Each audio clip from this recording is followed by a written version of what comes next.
Je vais vous raconter la suite de l'histoire d'hier, l'histoire que nous avons vécue sur la route hier pendant qu'on allait récupérer les enfants.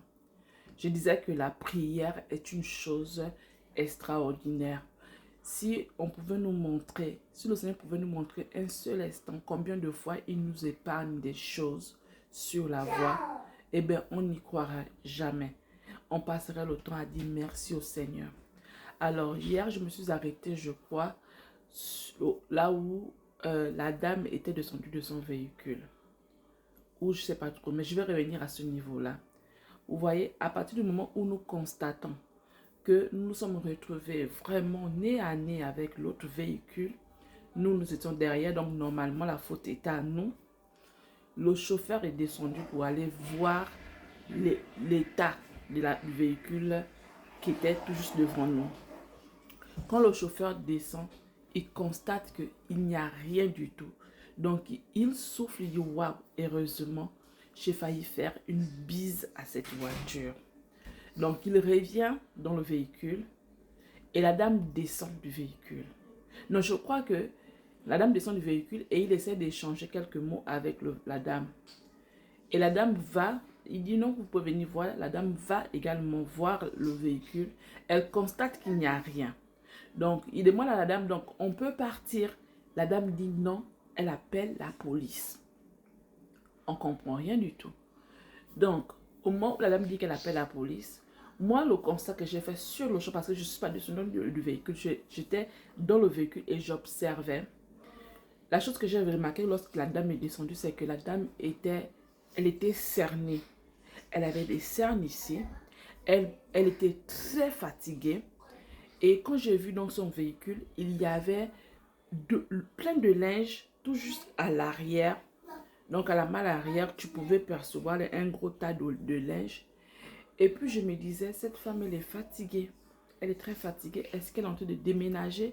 Est-ce qu'elle est en train d'aller faire la lessive? Donc quand le chauffeur est arrivé, je dis au chauffeur, ah, elle est très fatiguée. Et même, vous voyez, nous les femmes, on est toujours apprêtées et autres. Mais elle, tu sentais qu'elle n'était pas apprêtée. Déjà, elle avait le jogging. Et en plus de cela, elle avait les chapeaux que nous les femmes, nous mettons souvent pour pouvoir couvrir nos cheveux. Donc je me disais peut-être qu'elle est en train de faire un travail. Elle est peut-être en train de faire des va-et-vient. Elle n'a pas bien dormi, un truc comme ça. Donc j'ai dit ça. Et puis je me suis arrêtée. Je ne savais même pas ce qui devait s'en suivre. Alors, pendant qu'on attendait que la police devait arriver, ça a mis un peu de temps quand même. Et là, je me suis rendu compte qu'on était déjà proche de l'heure qu'il fallait récupérer les enfants. J'ai appelé l'école pour demander à l'école de pouvoir garder la plus petite à la cantine. Et puis les autres pouvaient, à la garderie. Et les autres pouvaient attendre et autres.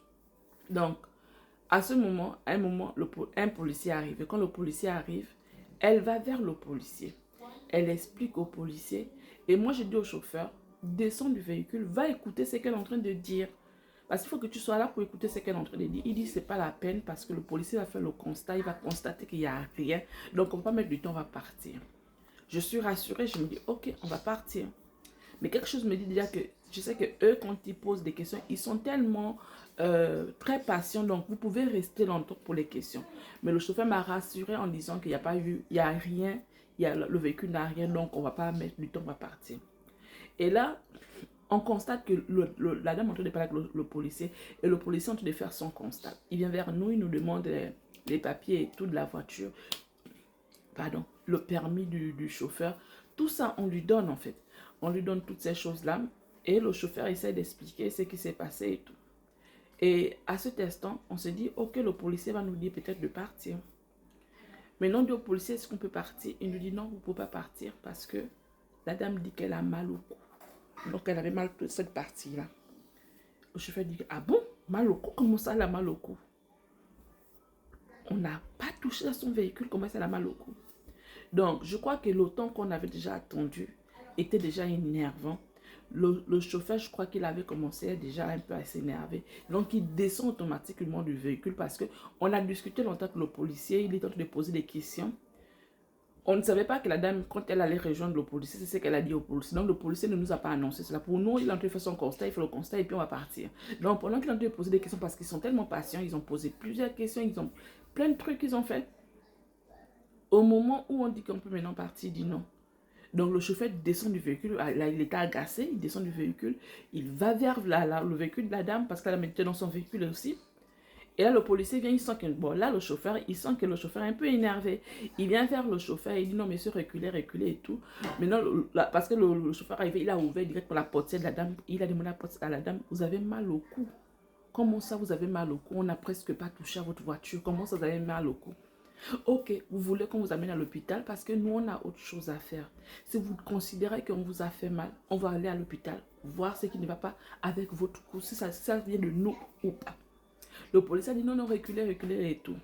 La dame avait peur dans son véhicule et tout, elle faisait genre et le chauffeur s'est ressaisi. Bon, en fait, je sentais qu'il était un peu excédé parce qu'il me disait, mais c'est pas possible.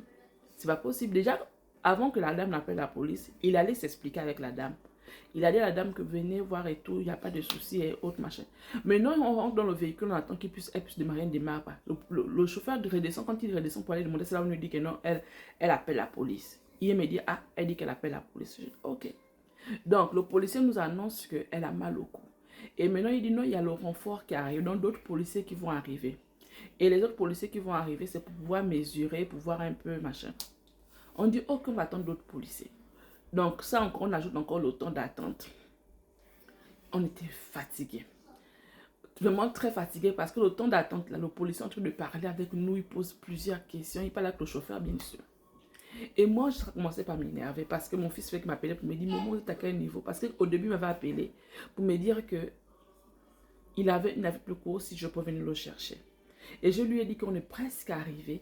On a peut-être 30 minutes, on va arriver à l'école. Mais il constate que les 30 minutes sont passées, on n'est toujours pas là. Il commence à s'impatienter. Donc ça me fatiguait toutes ces choses-là. Déjà le temps, la distance, elle est longue.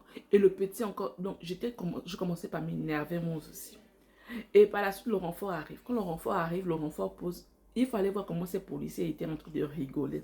Ils rigolaient parce que, en fait, même eux-mêmes, ils se rendaient compte qu'il n'y avait pas de souci.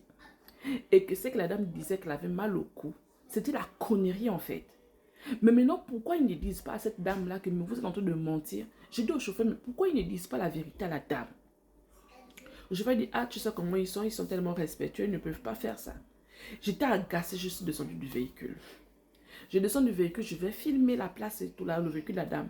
Et le policier vient vers moi, il est en train de me parler et tout. J'ai dit au policier, mais vous aussi, regardez le véhicule.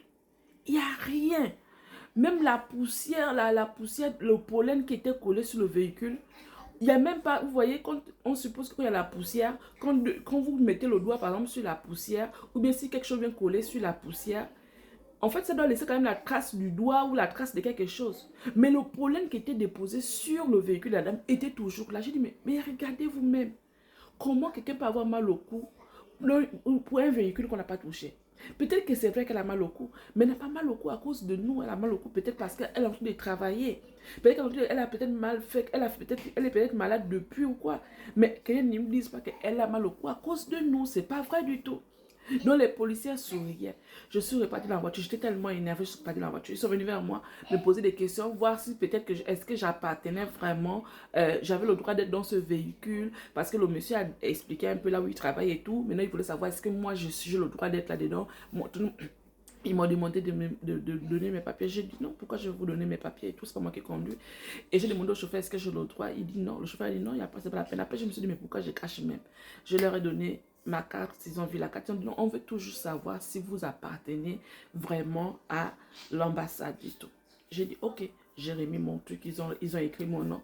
Et par la suite, je crois qu'on va refaire une troisième vidéo. L'histoire est vraiment longue. Hier, j'étais épuisée, mais franchement, je vais continuer à raconter.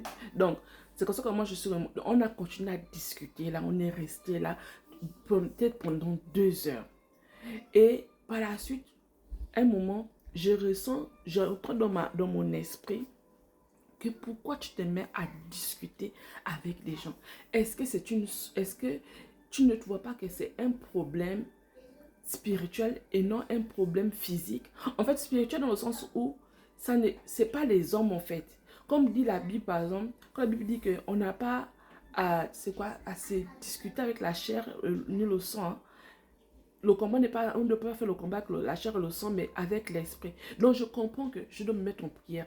C'est comme si le Seigneur me disait, mets-toi en prière, intercède dans ce moment, et au lieu de discuter. Donc à ce instant, je dis, mais pourquoi je ne l'ai pas fait depuis le début?